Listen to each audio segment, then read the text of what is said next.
Hello, and welcome back to Baby Elias's stories.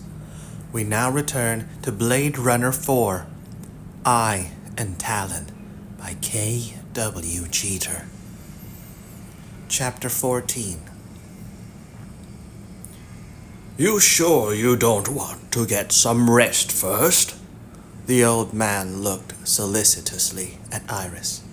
We could set up a cot for you in one of the smaller private buildings. The windows are already covered. I'm okay.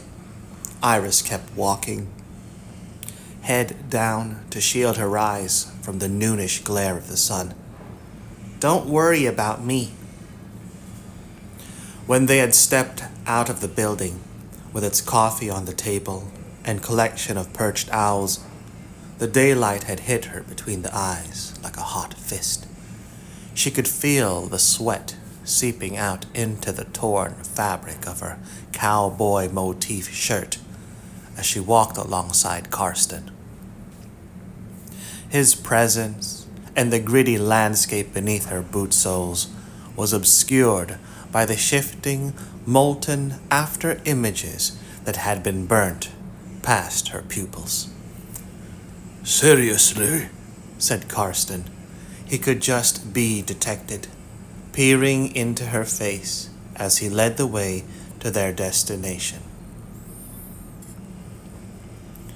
You've been on your feet for a long time. You might not even be aware of exactly how long. And there are matters of great import ahead of you. You'll need to be ready for them. He was right, she knew. Her internal clock had lost its hands. A long, she assumed, time ago. The glowing digits inside her head that kept track of the course of hours had gone dark.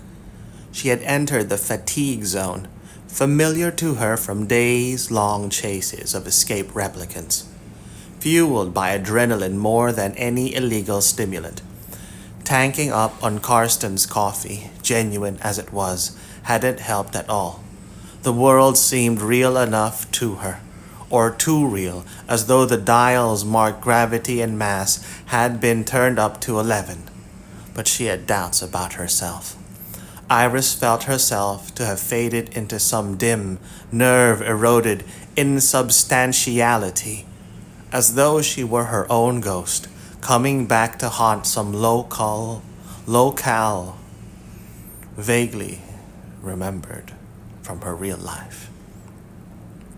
Iris felt herself to have faded into some dim, nerve-eroded insubstantiality, as though she were her own ghost, coming back to haunt some locale vaguely remembered from her real life.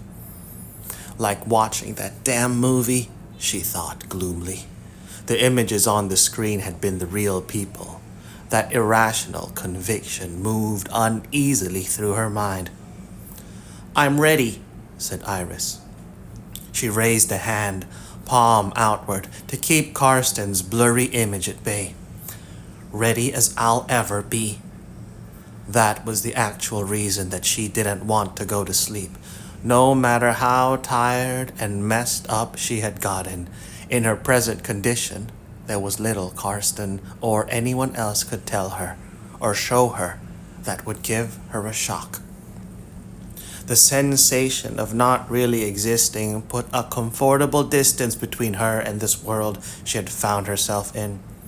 Here the desert sun was hammering down on her, and the rusting, decay-bent earth-moving equipment. But in her head, the cooling monsoon rains of L.A. continued to sluice away the dust and heat. Fire away. The after-images in her eyes had faded a bit. She could discern the old man's expression as he peered into her face. I respect your decision, he said after a moment. After all, you've come a long way for this. Not willingly. She wiped the glare-stung tears from her eyes with the back of her hand. Don't forget that. You know, The old man sounded as concerned as before. you could be wrong about that. And what's that supposed to mean? Iris stopped and turned toward him. Let me guess, she said irritably. What you're saying is that I wanted to come out here? And that I somehow engineered that into happening? Behind Karsten, the desert stretched past the machinery and the sagging fence. Shallow rolling dunes and brown scrubby weeds dotting the vista all the way to the gray hills at the horizon. Little scratch marks on the cloudless sky moved in slow circles, revealing themselves as hawks, the last survivors in the wild, scouring the ground for prey with their razor-sharp scrutiny. In your heart of hearts, Karsten spoke somberly. All possible irony drained from his reedy voice. when you were searching for something, that's the last place you would ever have looked. With her hands planted on her hips, Iris regarded the old man for a few seconds, then shook her head. I don't, she said, keep either escaped replicants or owls anywhere near my vital organs. She turned and started walking again in the direction in which they had been previously heading. Iris could hear Karsten murmur something behind her, almost inaudible. As far as you know, he said. She ignored him. With no idea of where they had been heading, she stopped and found herself gazing at the compound's fence, topped with razor wire.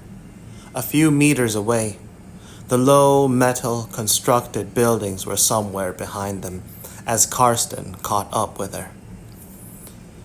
This is what you wanted to show me? Iris gestured toward the fence and what lay beyond it. Looks like sand. Not there. Karsten touched her arm. You walked right by it without even seeing it. She turned and looked where the old man pointed. An angled trench had been slashed into the earth, dug and scooped out by a couple of the earth-moving machines, painstakingly resurrected for the purpose. Mounds of darker subsoil mingled with the buff-colored sand from above, sloped against the caterpillar's treads of the craned and scooped-fronted bulldozer. A hole in the ground, said Iris. I'm less than impressed. It's what's in the hole that's important. Come on. The trench had been excavated in such a manner as to leave an earthen ramp leading to its bottom. Karsten started down it. After a moment, Iris followed him. She had to lean back as she stepped, hand against the loosely crumbling side of the trench, to keep the gravel from sliding out from beneath her boot soles and spilling her backward. At the lowest point of the trench, a battered metal door was incongruously mounted, its hinges set into a surrounding frame. The sun above had moved just far enough from its zenith so that the trench's floor had been hidden in deep shadow. Standing or passing anywhere near the trench, she had been unable to see what lay in it. A sepulchral chill.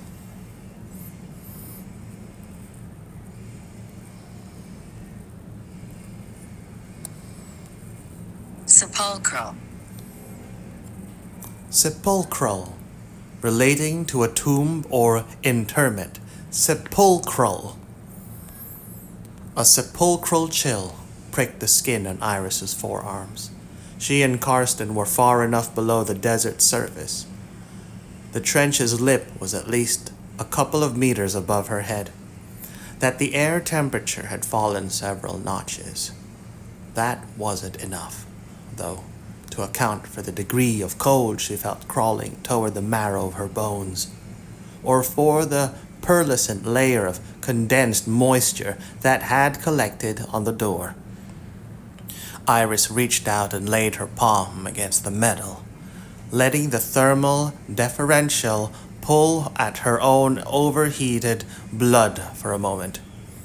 When she drew it away, the print of her hand remained, with clear drops of water collected and trickling down both from its base and her own wrist. "Keep your groceries in here?" Iris wiped her damp hand on her trousers. "Good idea. Things could go off pretty fast in this kind of weather." "A little more important than that." Fumbling in his jacket pockets, Karsten produced a ring of keys, old-fashioned brass ones without blinking mini lights or any other sign of digital security coding.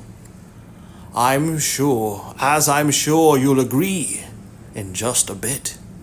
He unlocked the door, clink, then turned with both hands a bar-shaped lever. A cloud of even colder moisture, like a little puff of Arctic wind, released from an invisible bottle, blew across him and Iris as he pushed open the heavily insulated door.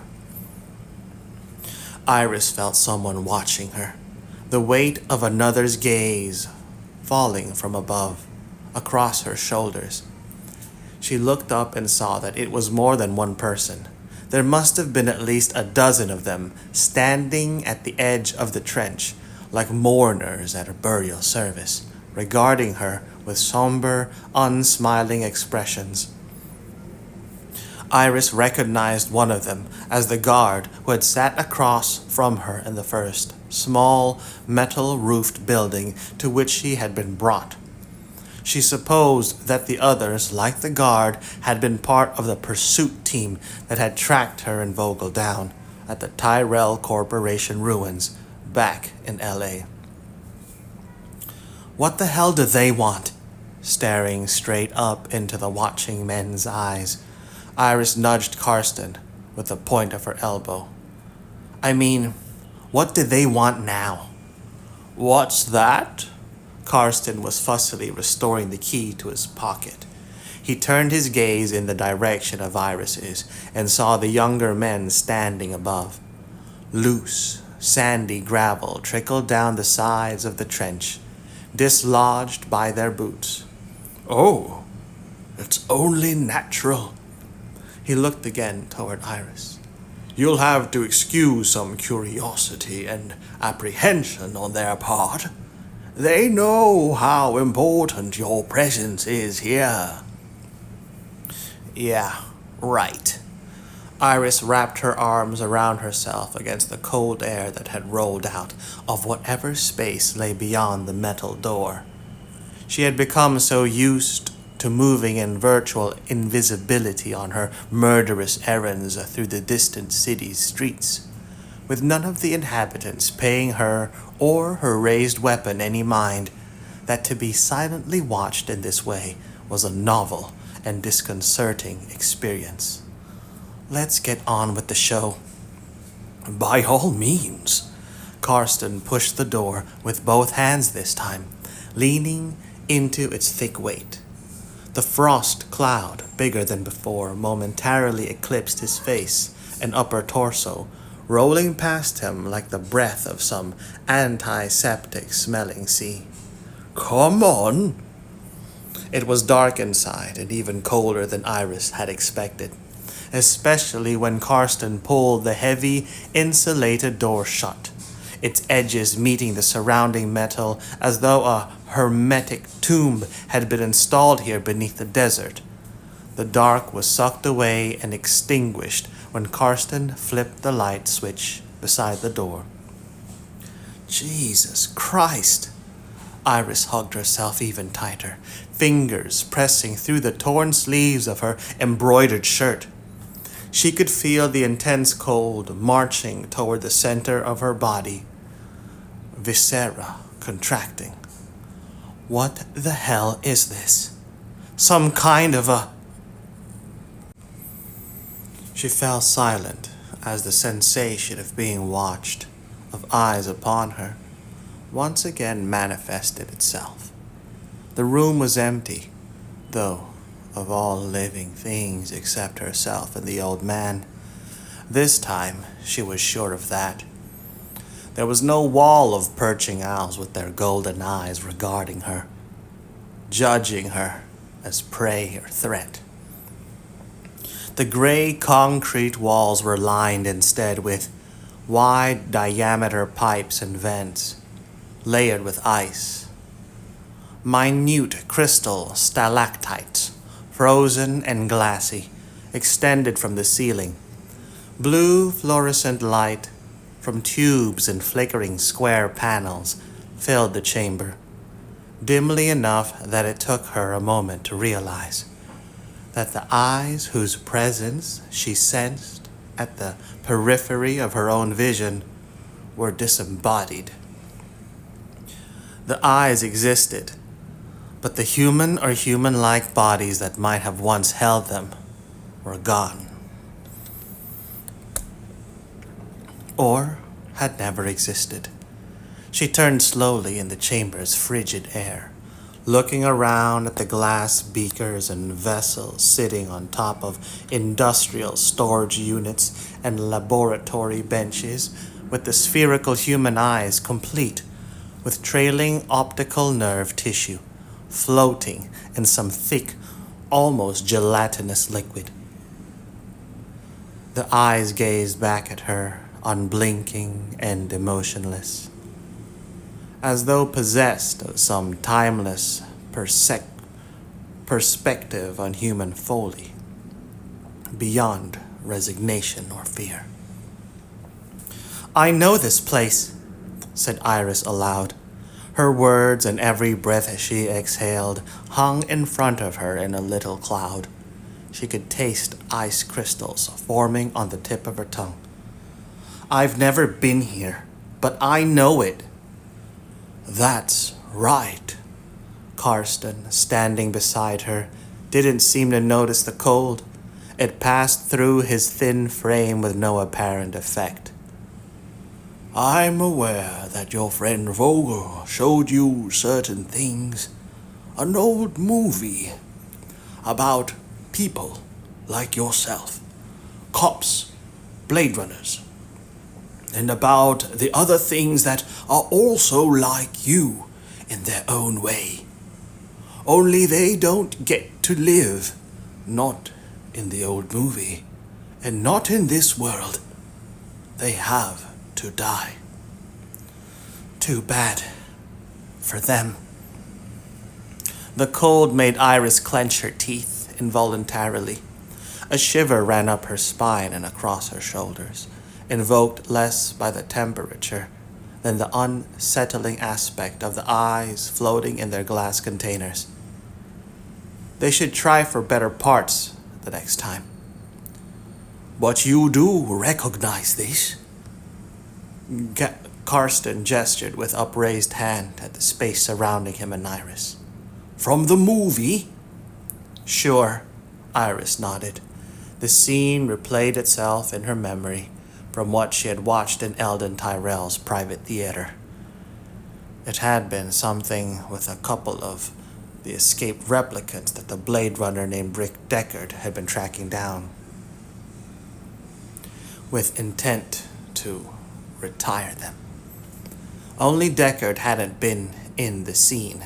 It had been just the leader of the fugitive replicants, the one named Roy Batty, and the big stupid one with the weak chin, whose name Iris couldn't remember at the moment. These two and some kind of Asian-looking technician with wispy Mandarin-like facial hair and pidgin English, an array of magnifying lenses turned up on his brow, and swaddled in artificial furs with heating tubes plugged in and trailing behind him, which the Batty replicant had yanked out with a steam-like hiss, as he and the dumb one had terrorized the smaller figure. It was a real charming bit. "I made your eyes." That was what the tech had said, in an odd transport of pride in his own work, as he had pointed with his gloved hand toward Batty's evilly smiling face. He had seemed happy to have these walking evidences of his state-of-the-art craftsmanship, his contribution to the Tyrell Corporation's manufacturing of products that looked just like human beings, talked and feared death just like humans, but somehow weren't human.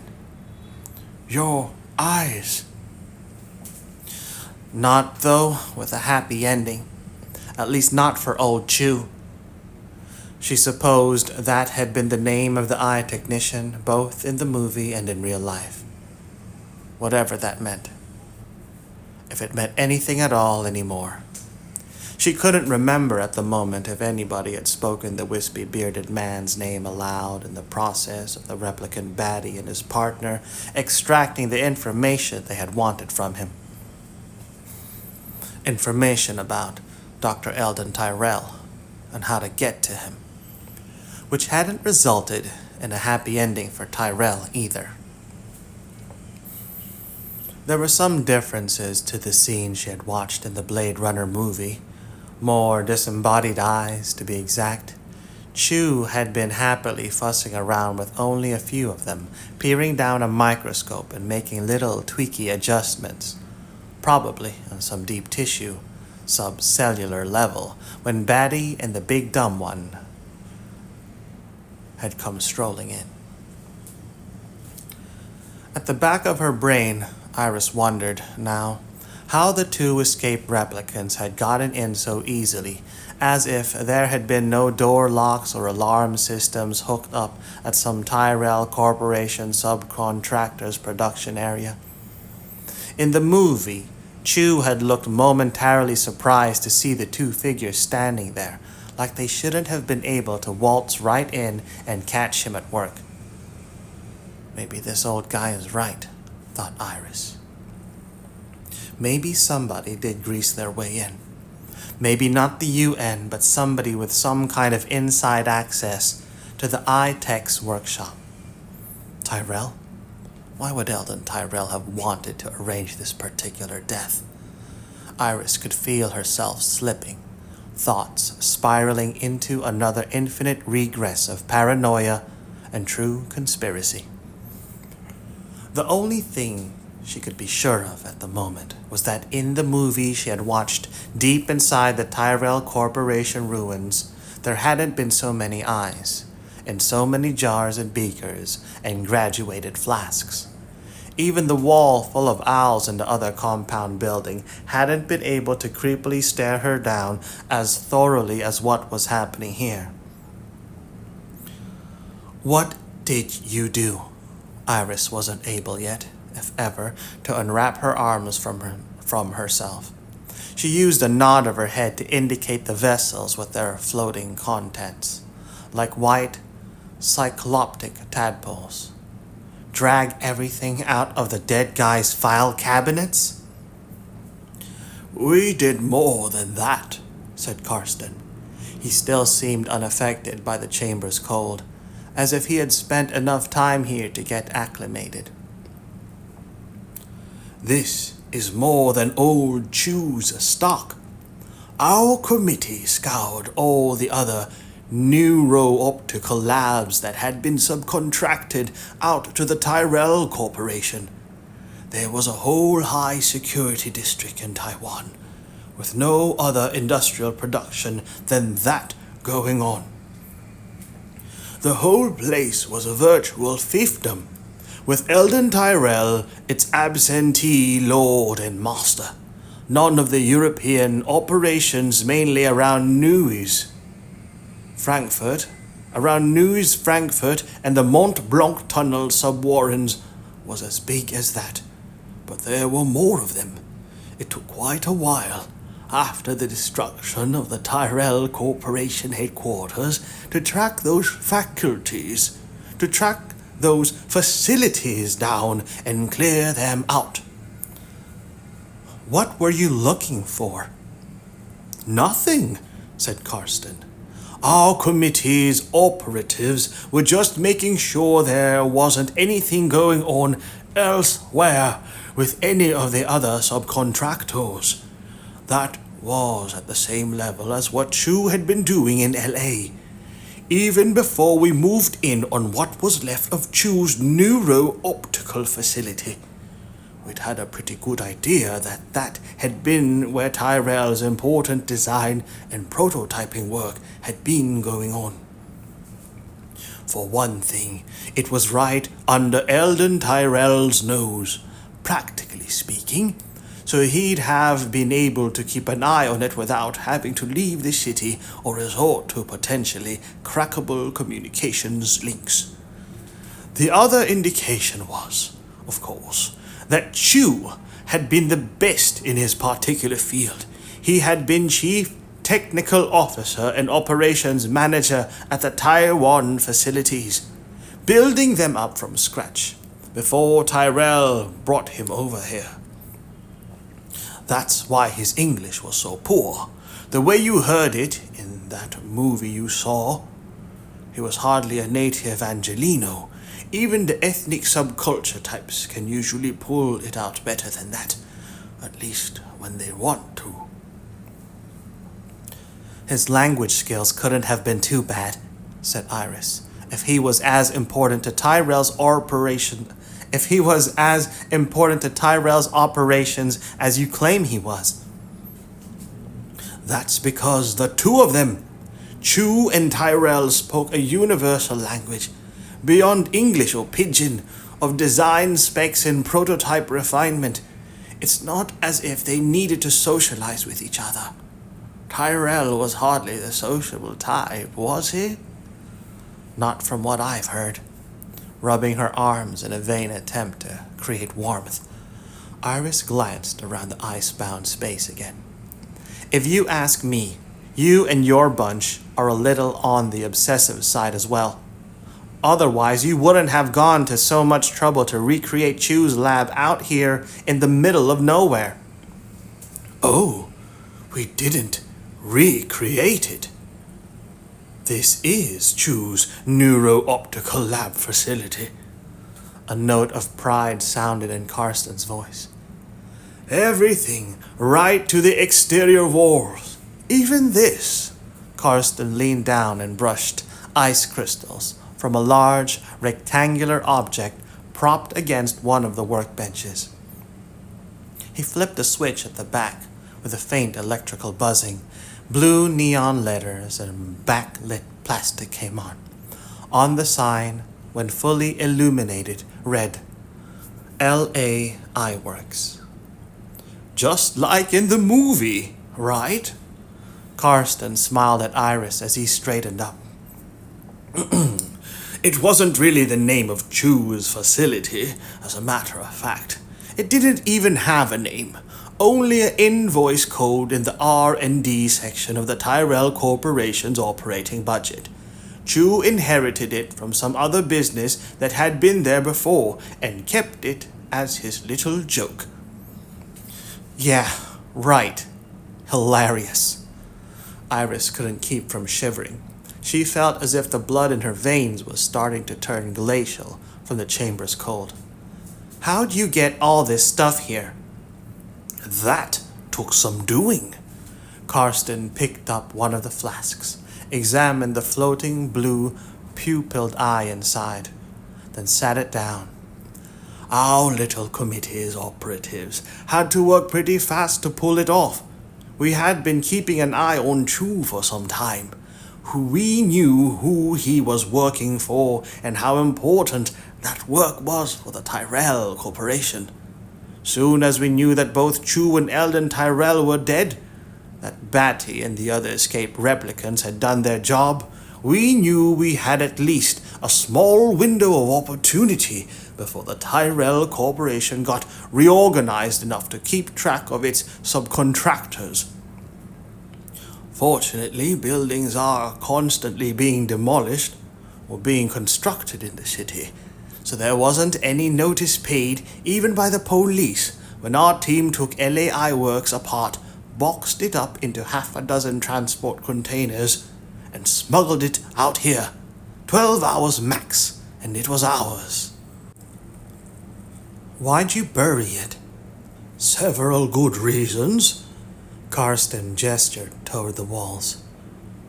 Out here in the desert, the thermal factor looms rather large. We've got a brace of generators going full bore as it is to keep this thing down to the appropriate temperature. Let's be practical. Why should we make it even more difficult for ourselves by letting it sit out in the sun? Not to mention what would happen if there were a problem of some kind, like the power supply going on the fritz. He pointed to the flask he had set down a moment before. The eyes silent, patient gaze had swiveled around toward Iris. The stuff we're holding here is basically raw human tissue, or replicant tissue, which is pretty much the same thing in terms of your basic spoilage effect. We don't have the temperature down all the way to choose operating conditions, but it's cold enough for our purposes, and we'd like to keep it that way. Down here, underground, things would stay basically cool, at least until our tech crew got the generators running again. That's one reason. Iris reached over and turned the flask around so that the floating eye was no longer staring at her. What's the other? We've got, said Karsten matter-of-factly, what some other people would like to get hold of. Or, to put it another way, we've got what other people would like to make sure we didn't have. We've got Chew's gear and stock out and hidden, but we don't want anybody else tracing it here. Our committee's operatives scanned everything as well as they could when they were tearing it apart and boxing it up. But time was limited. There might have been bug elements, location devices, wired into the walls right down at practically the molecular level. The Tyrell Corporation might have done that to make sure that none of the work Chew was doing for them wound up in the wrong hands. Well, you don't have to worry about the Tyrell Corporation any longer. Iris balled her right hand into a fist. The flask had been so cold that it had stung her fingertips. From the looks of it, they're long gone. Don't be too sure about that. The Tyrell Corporation wasn't synonymous with Eldon Tyrell. There were even elements inside the corporation that were actively opposed to the late Doctor.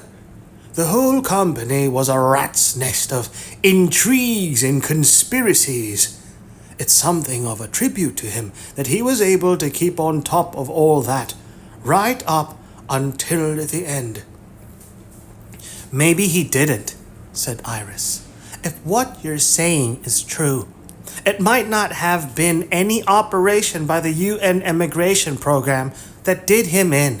It could have been some group right inside the corporation itself. True, Karsten raised an appreciative eyebrow as he regarded her. We've considered that as well, which is another reason for our committee to be on its guard. The Tyrell Corporation had contingency plans for any catastrophic event, such as that which leveled its headquarters in LA. It's almost certain that a shadow corporation still exists, carrying out some kind of agenda aimed at restoring its power. If that shadow corporation is headed by the type of individuals who would have no qualms about eliminating their own CEO, then that indicates just how ruthless they are. Yeah, well, that makes them about on the same level as everyone else. I don't see you and your bunch as being exactly non-violent. Iris rubbed her upper arms even more fiercely and vainly. Look, how much longer is this going to take? I'm freezing here. I mean, I've seen your collection of owls, and now I've seen your collection of eyeballs in jars. What else is there? Seeing those things is one matter, said Karsten. Understanding them and what they mean is another. My committee's operatives didn't round up all the neuro-optical technology that the Tyrell Corporation had paid for back when it had been a functioning above-ground entity, just so we could have some entertaining souvenirs. There's a purpose to everything, even if it doesn't seem quite apparent to you yet. Fine. Lay it on me before I get frostbite. Impatience in the pursuit of wisdom might be foolish, but hardly something of which I can disapprove. Karsten strolled away from her, his calm, unruffled breath hardly creating even the smallest cloud before him. He stood looking for a moment at a wall-mounted metal shelf lined with more of the floating eyes and softly trailing optical cords. These little bits of flesh and nerve tissue, what do you think is so important about them? He picked up one of the jars and tilted it slightly, studying the contents. The disembodied eye regarded him back with perfect equanimity. I mean, what do you think their importance was to Tyrell? Both the man and the corporation, that is. Why did the Tyrell Corporation go to such lengths to subcontract out this part of their replicant technology, instead of doing it in-house with all the rest of the bits and pieces that went into their product? How the hell should I know? Iris managed an irritable shrug, even with her arms wrapped around herself. Maybe it was cheaper that way, or something like that. Maybe the Tyrell Corporation was just keeping its production costs down. Eldon Tyrell might have been a smart businessman on top of everything else. He was all of that. There's no denying it. But he hardly needed to keep his company's production expenditures in line, since those were fully covered by the UN immigration program. The agreement that was put into place when he was handed the monopoly over the replicant industry was that he could pass along all costs to the UN in any amount, and his company's profits would be added above that line as a percentage of costs. So you can see, he would be motivated to keep those costs as high as possible in order to maximize the profits flowing to the Tyrell Corporation. Karsten shook his head. So it couldn't have been a cost-cutting measure to subcontract out the neuro-optical prototyping work to Chew? Plus, you have to take into account that Eldon Tyrell, both by nature and by logic, was more than a little paranoid about letting any aspect of the replicant technology slip out of his grasp once he'd gotten hold of it. That's why the Tyrell Corporation headquarters was such a monstrosity, with all of its design and production faculties in one location, virtually right beneath Tyrell himself. That was so he could keep an eye on it all, though that hardly did him any good at the end. Fine, said Iris. So it doesn't make sense. Then what was it with the eyes? Maybe Tyrell had gotten so paranoid that he couldn't stand being watched, and having all these loose eyeballs floating around down in the factory creeped him out too much. she pulled one hand away from herself, long enough to gesture at the shelf of flasks and graduated beakers. Hey, I don't particularly care for them myself. As a decorating motif, they pretty much bite. True. One corner of Karsten's mouth lifted in a partial smile. But that was hardly the reason someone such as Eldon Tyrell would banish them from the company's headquarters. He had a more serious rationale for that.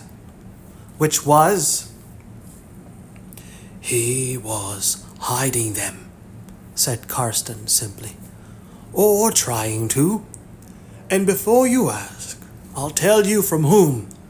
From the UN immigration program itself.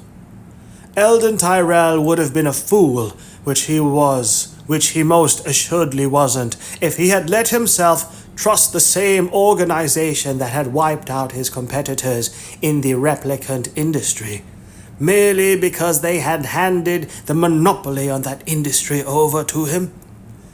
Tyrell was fully aware that the UN immigration authorities hadn't done that because they were particularly fond of him and the Tyrell Corporation. They had done it because they found the Tyrell Corporation and its CEO useful for their purpose. And Eldon Tyrell also knew that if the moment came when he and his company weren't useful any longer to the UN, the immigration authorities would have little compunction about wiping him out in the same murderous fashion their blue-helmeted thugs had taken out my company and the others in our committee. More than that, the UN immigration authorities would have no choice about eliminating the Tyrell Corporation. They would have to do it, right up to and including the murder of Eldon Tyrell, in order to cover up their own trail of previous actions. They couldn't let Eldon Tyrell go on living after they had shut down the Tyrell Corporation. The only absolute way to ensure his silence would be through his death. Okay, I got it, Iris nodded slowly.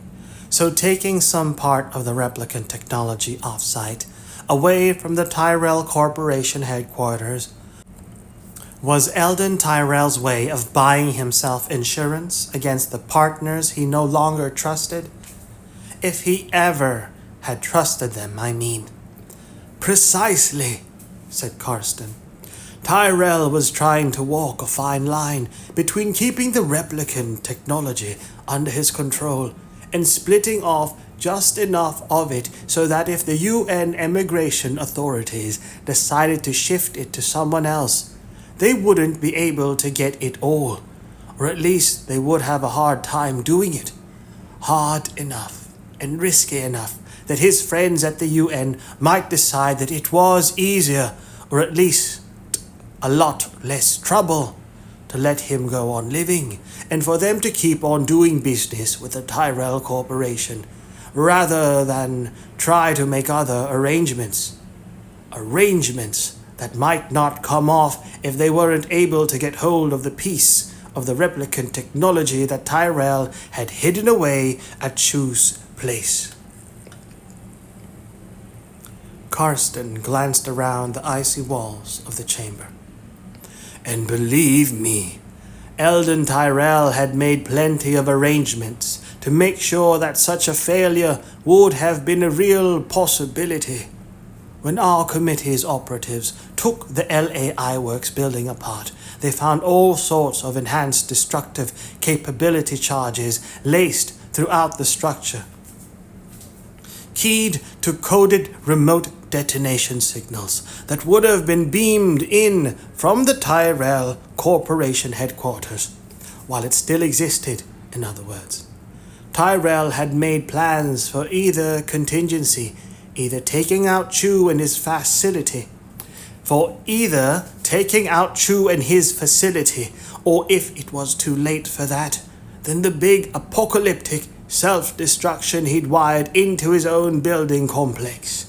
Since you've already seen and been through the ruins, you know which one of those possibilities finally came to pass. So where does that put the UN and its emigration program? Puzzling over the things that the old man had told her was nearly enough to distract Iris from the chill pressing tighter around her. Why should you be concerned about the UN tracking you down because you've got Chew's stuff here? It wouldn't do them much good. Anyway, what with the rest of the replicant technology having gone up in smoke?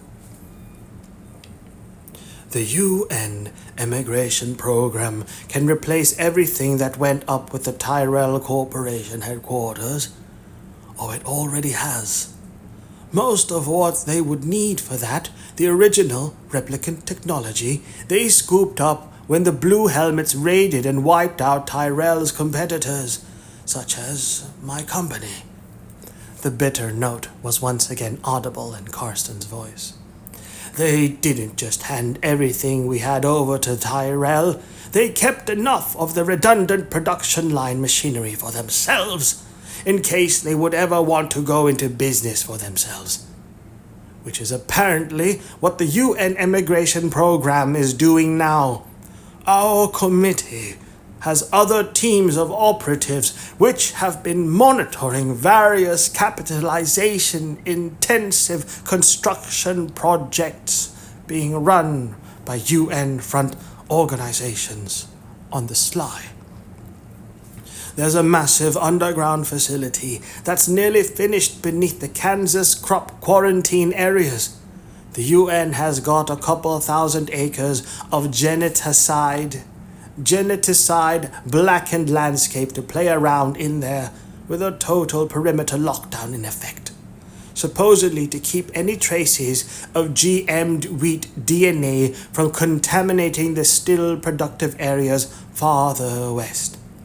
Plus, it has a physical mirror site about halfway completed in a radiation-swept former industrial zone in the Belarusian Stump Republic. The UN immigration authorities have obviously decided that if it's going to take over the replicant technology and run production itself, better to do it in non-populated areas rather than right in the middle of the biggest urban conglom outside of the Shanghai Meldplex.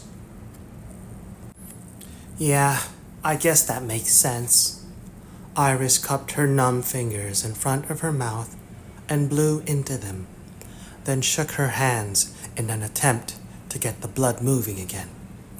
That way, if they decide to pull the plug, it wouldn't leave traces that are quite so public as that pile of rubble they've got sitting in the middle of LA right now.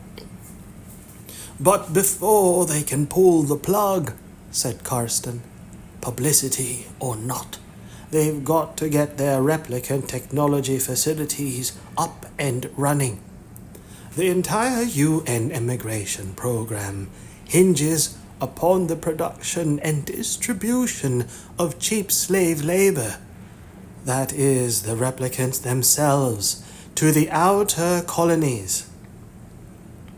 With the Tyrell Corporation shut down, the program has been able to keep running on a severely minimized basis, drawing upon its stockpiled reserves of animation-suspended replicants. But those reserves are close to running out. Eldon Tyrell managed his company's production rates so that his only customer, the UN, could never get very far ahead in terms of long-term use and storage. It was always dependent upon current production to keep the emigration program going at the rate the UN deemed necessary. So, it was obvious, right from the beginning, that neither side trusted each other. An arrangement like that, with mutual paranoia advancing exponentially, can't last forever. And that's why Tyrell squirreled away part of the replicant technology. In fact, the most critical part upon which everything else depends. In Chew's operation. The eyes? Iris shifted her own gaze to the mute compound one held by the jars and their floating contents, then back to Karsten. What's so special about the eyes? That depends, doesn't it? Karsten's thin, fragile smile showed, as if once again indulging her. On what you think eyes are used for. Is that some kind of joke? She wondered if the chamber's cold had at last frozen some vital synapse inside the old man's skull. What are eyes used for? For seeing, of course. You look at things with them. What the hell else? And that's all? Her answer appeared to produce even more mild amusement in Karsten. You've never heard that old adage, I take it, that eyes are the windows to a person's soul? I've heard it, said Iris impatiently. It doesn't mean anything. Why not? Perhaps because souls don't really exist. Not enough to matter, not on a practical basis. And even if they do exist, for human beings at least, that doesn't mean replicants have them. Iris couldn't believe this.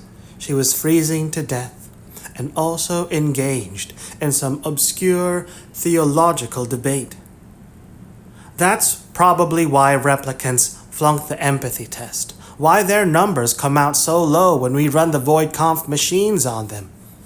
If the reps had souls, then they'd be like human beings, and they'd have the necessary empathic faculty to pass themselves off as human. But they don't have that, so they flunk the tests, so they're not like human beings. Not really. So they don't have souls, or whatever the word soul is a figure of speech for. QED. Now can we get out of here? QED. Quod erat demonstrandum. That which was to be demonstrated, or which was to be shown. QED. Now can we get out of here? In a minute. You've waited and searched for so long. Why be impatient now?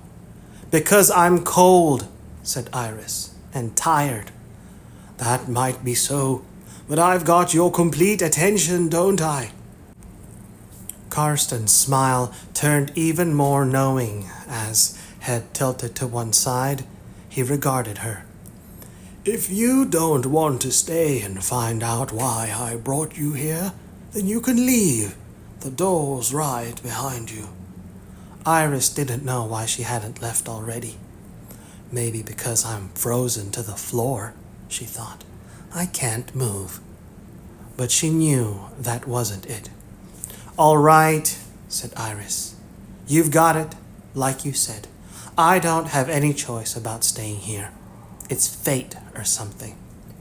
Those are the truest words you've ever spoken. Karsten's smile had vanished. Truer than you know. She nodded slowly. Don't take all day about it, okay? Tell me what's so important about the eyes. You don't just see with eyes, said Karsten softly. There's more to them than that. People see into you through them. That's what is meant by their being the windows to your soul. It's an old saying, people said it long before there was a Tyrell Corporation, or replicant technology, or even a city called LA. People knew it was true. Right from the beginning of time. They recognized that there was a transfer of information at that precise juncture. Information relating to identity. Not just who that person is into whose eyes you're looking, but what that person is as well. You can hardly deny that such is the case. After all, doesn't the void conf machine work, at least in part, exactly on that principle? That the eye of the test subject reveals the ultimate truth. In fact, the individual on the other side of the machine lives or dies based upon what the operator, the Blade Runner, you, or someone like you, sees in that eye. It's one factor. Iris gave another shrug, even stiffer and more uncomfortable from the cold than before. Among many. The void conf machine measures pupil fluctuations and other involuntary stress indicators, weighs them together and sorts them out, then gives the operator, the Blade Runner, a reading that can be interpreted along certain set parameters. That's all. A diagnosis, as it were. Karsten's expression held no humor. Medically speaking, the Blade Runner being the doctor looking for a certain congenital, incurable condition, the treatment for which is very brief and very final. The LAPD doesn't make us take the Hippocratic oath when we sign on with the Blade Runner division. Do no harm is somebody else's job description, not ours. A spark of anger flared inside Iris, hearing herself talk as if she were still a Blade Runner and hadn't gotten canned off the force. That's how, she said bitterly. I remember it anyway.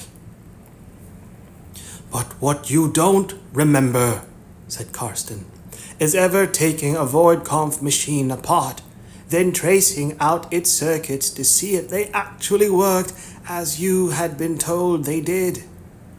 I was a Blade Runner, not some kind of service technician down in the LAPD basements. Exactly.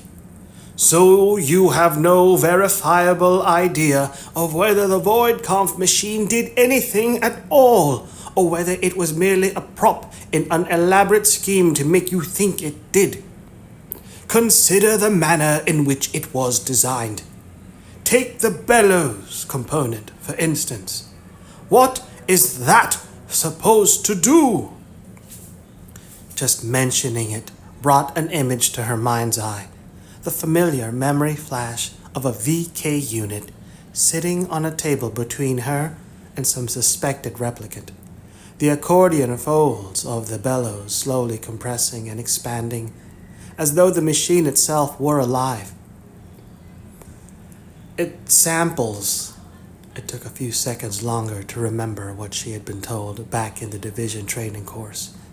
It samples the air. The exhaled air from the suspect. His breath or her breath. It detects minute traces of hormonal components and other stress indicators and, metabolize catecholamines that have passed through the blood-brain barrier. Real sophisticated stuff. You're talking about counting molecules one by one. Sophisticated indeed.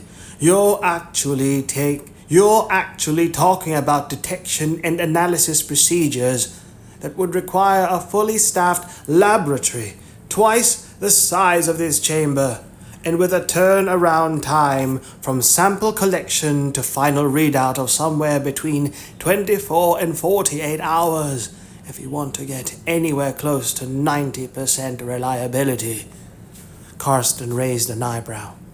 Anything less than that kind of setup and the reliability falls to about 50% line, to about the 50% line, or about what you could achieve by flipping a coin. Hardly seems accurate enough to kill somebody over, does it? Hey, did I make the rules? The soft, pedaled accusation irritated Iris enough that she took her hands away from her body and spread them out in a mock plea for forgiveness. They told me the numbers to look for, and when those numbers came up, anybody was toast. Too bad for them. But that's the name of that game. More fool you then. Because the design of the Voidconf machine isn't so much as to accomplish what they told you it was doing, but to make you believe it was. Karsten sounded smugly assured. If sampling the exhaled breath of a suspected replicant, even pulling the molecules right out of the air at a distance, was something that your testing procedure depended upon, it could be done a lot more thoroughly and effectively without some creaky 18th century pump device doing the work. A sampling device using off-the-shelf parts wouldn't even be visible at all. The suspect wouldn't know that his exhalations were being analyzed, so there would be no test-related stress factors to deal with, and thus a greater chance of accuracy in the final results. So in fact, the design of the Voidconf machine ensures that whatever report it produces will have a considerably enhanced possibility of error, rather than less so. Take it up with the department, okay? Iris shook her head wearily. As far as I'm concerned, the thing worked fine. It's not like I ever got a lot of complaints filed against me about any of the readings I took from it. None of the suspects I retired were ever found out later when the coroner's office did the post-mortems. To have been actually human.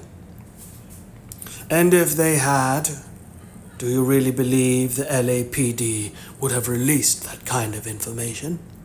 That any of the cops it had given authority to kill based upon the numbers read out from the Voidconf machines had actually screwed up and blown away actual human beings?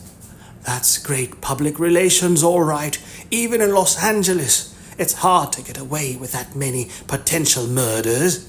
Even if the local authorities had wanted to take the hit on something like that, the UN wouldn't let them.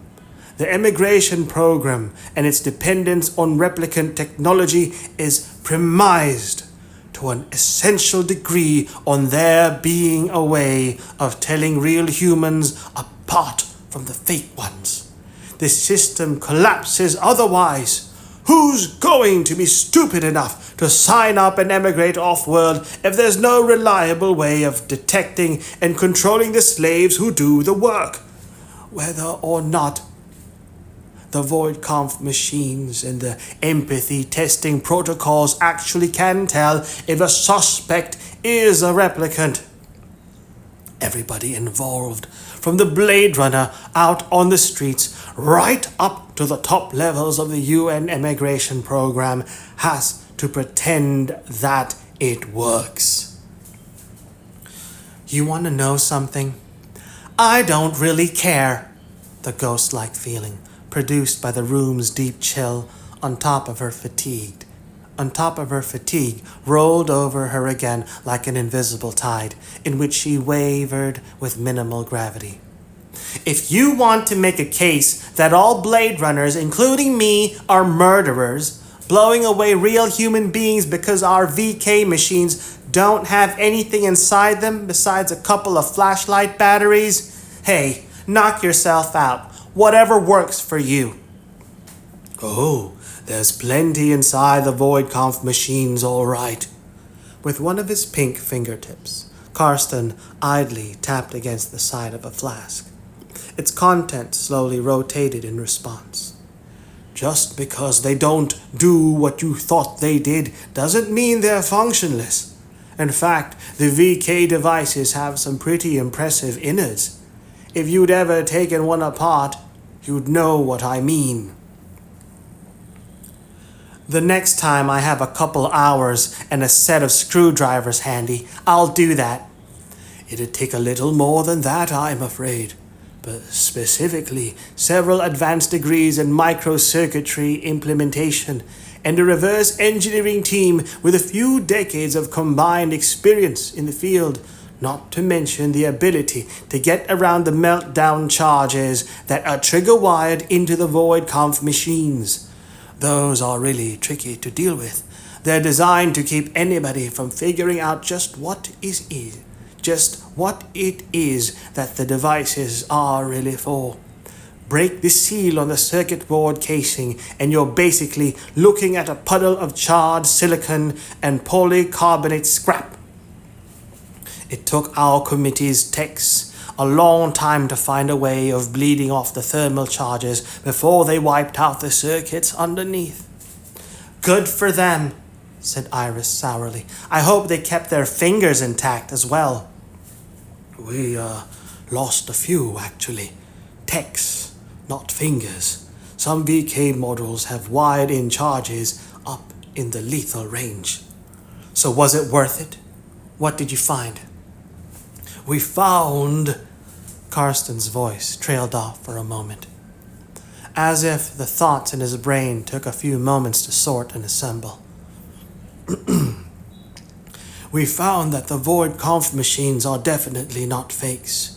That is, they're not empty boxes with a few colored lights and meaningless dials to make people think they're doing something real. They do something all right. Specifically, the void conf machines look for something, and interestingly enough, the same thing we're looking for. Sure they do. Iris didn't bother to filter the skepticism from her voice. And what is it? Something to do with the eyes? Or owls? Both. The expression on Karsten's face had achieved an oddly somber mischievousness, as if he enjoyed teasing someone about deadly serious matters. As you've undoubtedly noticed and filed away in that inquiring police mode brain of yours, we have an interest here in exactly those categories.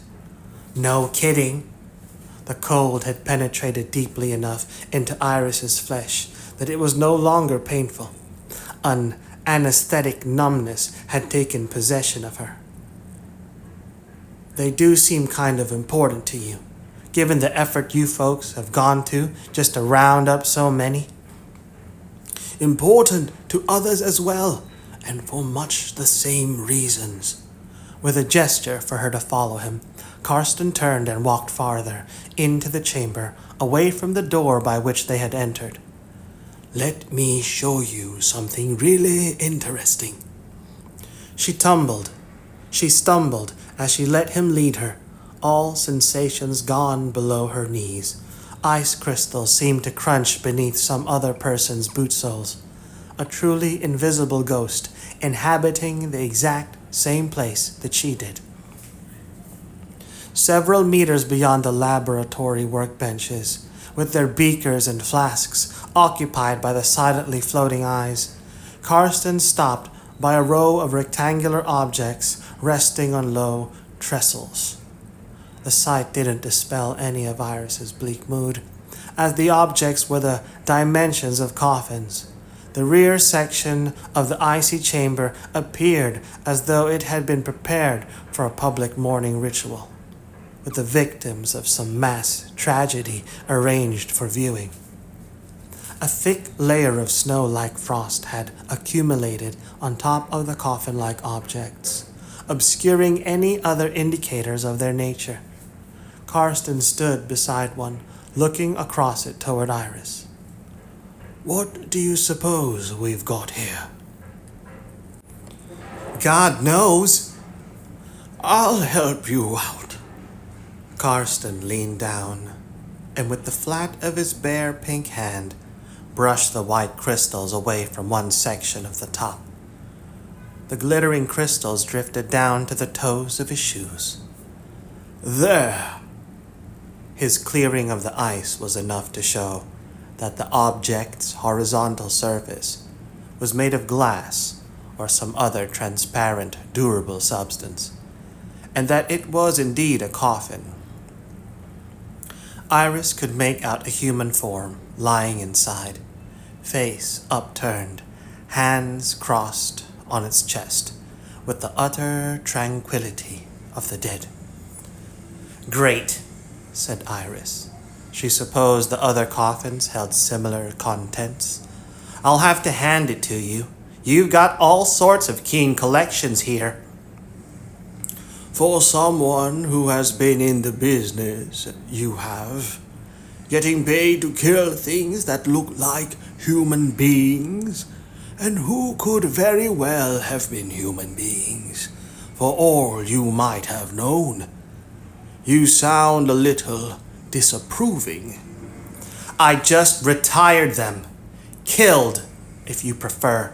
Then I got paid, and that was the end of it." She glanced down at the coffin between herself and the old man. The face of the body inside was too blurred by the sudden smeared ice crystal still adhering to the glass for her to make out its features. Maybe this was even one of them. I wouldn't remember something like that. She looked back up at Karsten. "That's because after they're dead, they don't really matter to me anymore. Maybe I'm lacking in the same necrophile leanings that you and your committee seem to have, from the looks of things around here. I never even kept a scrapbook of my completed jobs with pieces of paper and photos and stuff. I know some Blade Runners did, though, and they wound up far out on the Wombog Curve, where there was no way for them to come back. So I sure as hell wouldn't have kept the bodies around either, even if I'd had room for them in my apartment. Not my notion of interior decorating, I guess." Please, you can forego the sarcasm. Karsten held up one of his hands. Its palm turned out to ward off her stream of words. It hardly becomes you. But since you insist on demonstrating how callous one can become from working as a Blade Runner, I'm sure you won't mind if I show you a few more things. He reached down toward a metal latch at the side of the coffin's glass lid. You've seen worse, I expect. "Feel free. Like I said before, there aren't a lot of things left that can surprise me." Don't be too sure about that. The latch clicked apart, metal from metal, with a hiss of air, like a vacuum pack of standard ersatz coffee being popped. The coffin's lid unsealed from the silicon gasket around its edge. Vapor clouded the glass, turning it completely opaque as Karsten tilted it back on its concealed hinges. This universe is made for surprises. He reached over, still grasping the edge of the lid, then let it drop on the other side, where Iris stood. Now, what do you see? She peered down, then shook her head. "Oh, this is good, all right." In some ways, the sight of the coffin's contents and being able to see clearly the face of the human figure within had genuinely surprised. But not so much that she wasn't able to conceal her reaction from Karsten. "Eldon Tyrell, taking a long-deserved rest. That's cute." It had taken her only a few seconds to recognize the corpse, though she had never seen the living man. Only in the movie, Iris reminded herself. The one Vogel had shown to her, appropriately enough, in the late doctor's private theater, deep in the ruins of the Tyrell Corporation headquarters. It was a relatively easy match between that remembered image and the face of the glass-lidded coffin's inhabitant, even with its eyes shut and the rectangular framed glasses missing. Tyrell had looked so close to death, like an animated corpse in the Blade Runner movie, that the evaporation of whatever remaining vital spirit he'd once possessed had hardly changed him at all. Indeed, said Karsten. I'm glad Dr. Tyrell's face is familiar to you. I'm not. I could have gone through my whole life happily without ever seeing him either alive on a video screen or dead like this. Let's just say he doesn't exactly set my pulse racing, okay? In this mode or any other. Iris glanced back down at the face in the coffin. It appeared as if Tyrell were asleep. His thin-lipped mouth set as though he were savoring some dream of corporate empire. Though somebody in your outfit did a good job putting him back together. From what I saw in the Blade Runner movie and how Tyrell got iced by the Roy baddie replicant, I would have expected the remains to be in much worse shape than this. Oh, he's in good shape, all right. Karsten seemed even more ironically amused than before, the delicate, pink crepe of his face wrinkling with a wider smile. You might be surprised at exactly how good. Here, let me show you. With no apparent squeamishness, Karsten reached down and fastened his hand upon the wrist of one of the hands folded on the body's chest. He lifted it and held it toward Iris. Go on. After a moment's hesitation, Iris let the old man place Tyrell's wrist in her own hand. Karsten's fingers pushed hers into place, on the underside of the cold flesh.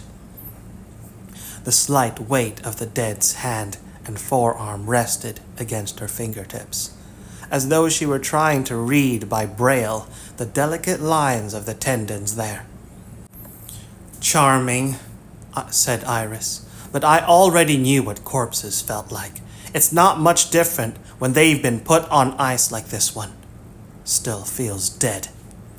Karsten didn't say anything, but went on gently smiling at her and waiting. That was when she felt it, faint, almost imperceptible, slow with seconds between each trembling occurrence. A pulse, the heartbeat of the dead, are not quite dead enough. You see? With her eyes closed, Iris heard Karsten's voice, only subtly mocking. I told you that there would be a few surprises left for you. Intercut. That was great. The camera operator nodded in appreciation. Did you catch the expression on her face? His own image was a ghost-like reflection on the glass of the monitor screen. Moments like that make it all worthwhile. Not bad, said the director beside him at the control panel. It'll do. Don't knock yourself out. From the corner of his eye, the camera operator gave the other man an irritated glance. Nothing was ever good enough for the son of a bitch. It made for a bad working atmosphere, in a situation where things were already not exactly bright and cheerful. Show a little appreciation, why don't you? He knew, though, that it would only make things worse if he'd said something like that aloud. And it hadn't been exactly easy to get the shot down on tape. The camera operator's hands had been darting over the board, punching up one angle after another, his brain moving even faster in its circuits, trying to anticipate where the POV would have to go next. He hadn't been able to depend upon somebody on location the way he had before with so many of the remote setups to get the female and the surrounding action in line for him. This old man, out wherever they were in the desert, was unreliable. He couldn't be counted on to get things right.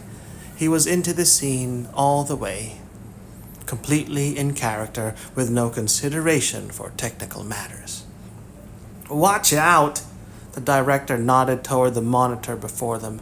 She's going to snap out of her funk any second now. Don't worry, I'm on top of it.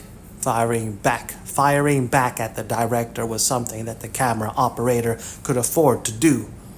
He'd have a hard time finding somebody who could replace me, which wasn't a matter of digging up another operator with moral standards so diminished as to have no objection to working on a job like this one. The notion of moral standards in the video business being a more conceptual item than a real one, so much as the high-level skills to pull it off. Half the hidden cameras out in that walk-in refrigerator buried somewhere beneath the sun-baking desert surface had their lenses defrosting units go out seconds before the old man and the female Blade Runner had stepped into the set. The camera operator had looked up at the ranks of monitors before him and the director and had seen every other rectangle of light blurring out beneath a gray fog. There was no way the chute could be scrubbed until after a tech crew had gone in and fixed the problem.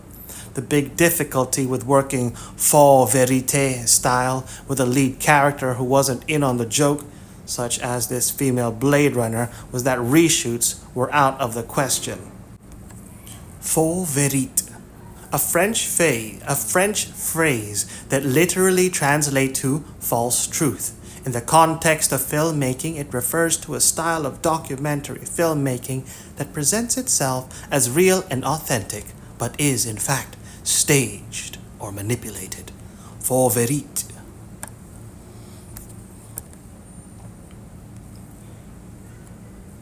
The big difficulty with working faux vérité style with a lead character who wasn't in on the joke, such as this female Blade Runner, was that reshoots were out of the question. Once the setup was rolling, there was no turning back. The director might get a kick out of a high-wire act like that, but it mainly put knots in the bellies of the people having to do the actual work. Like me, growls the camera operator to himself. He'd wound up at a moment's notice, having to figure out a way of pulsing the switch on power. He'd wound up at a moment's notice, having to figure out a way of pulsing the switch on power surges for the afflicted cameras, generating enough heat from the overloaded microcircuitry to dispel the mist from their lenses, giving him a 30-second scan time before they clouded up again. When the tapes got uploaded to the post-production booth, the editors would be cursing him, but at least they'd have something to work with. Make sure, ordered the director, that we've got both a wide and a tight close-up when she speaks. I might want to do something fancier here, get her location re-established and personal situation isolated. You got it. The camera operator had anticipated the request. There were no adjustments he had to make yet. Making the female Blade Runner look small, dwindled at the center of the chilly environment, was such a classic way to go that he would have been surprised if the director hadn't asked for it. They're live now, on 17 and 32. Get ready! The director leaned toward the monitors, scanning across the different angles of the woman's face and the darker corners of the ice-encrusted chamber in which she stood. Now! The director spoke as if he were personally willing time to start up again, some place where it had become embedded in an invisible glacier. Two figures, fragmented and reassembled on the monitor screens, might as well have been caught in that frigid stasis. Their hearts slowed down to sync with the mired tempo of the corpse in the glass-lidded coffin, which was, of course, the trouble that came from doing business with the dead, getting caught up in the affairs of those who had spent their time among the living and had no change coming to them. The camera operator sensed that in his bones, as if the chill from the distant subterranean chamber had seeped through the wires and out of the monitor screens. Then across the short pseudo-synaptic gap between the illuminated glass in his hand. His arm suddenly felt bloodless and numb, a bent stake hammered into his heart. That's what I get, he thought morosely. The same advice he had silently given to the female Blade Runner. He should have taken himself. She was as good as dead, in more ways than one. The whole business of her having the same face as the replicant named Rachel, who the poor doomed bastard Deckard had fallen in love with, had implications just as fatal for her. And now, mused the camera operator, I'm nose deep in her business, watching her, getting her into focus, watching his hands move across and work the controls, as if they were an infinitely variable substitute for the more sensitive points of her anatomy. His actions falling somewhere between seduction and rape. He wondered of whom. She didn't even know he existed, let alone was watching her by remotely controlled and hidden cameras. His own concerns were moving from mercenary to obsessive, which was a bad sign, considering for whom he was working. The director's agenda, to the extent it had been revealed, didn't seem to allow for a lot of happy endings. He could warn her. It was a possibility that had occurred to him already, back when the nature of the job had first started making itself clear to him. It would take only a few punches of the buttons in front of him to start up the fog-clearing overload pulses he jury-rigged into the hidden cameras and let them go unchecked, long enough so they'd blow up with a satisfying spatter of lens glass and smoking circuits. The female Blade Runner was a smart enough cookie to realize on her own, given that kind of tip-off, to figure out that something was unkosher about the setup with Karsten and his so-called committee. Maybe she'd been smart enough to turn tail and run right out the frozen chamber's door, away from the glass-lidded coffins and their creepy contents. Maybe she'd be smart enough to keep running, out into the desert, toward the slate-gray mountains, to the east, even farther away from LA's drizzling rains and neon-lit darknesses, and whatever they concealed. Forget the owl, he told her. He tried to make the words penetrate the monitors as glass and travel across the wires to her. Just go. The female Blade Runner didn't seem to hear his silent warning, and his hand stayed professional and restrained, away from doing anything with the controls that might have given the game away. All right, said the camera operator. He spoke to himself as much as to the director sitting beside him. He had spotted the shift in the woman's face, the eye that had widened slightly when she had perceived the pulse inside the supposed corpse's wrist, now narrowing in the next stage of her reaction. She had recovered herself, ready to speak and move again. Worse luck for her, thought the camera operator as he tweaked the gain on the spot mic hidden closest to her. Let's roll.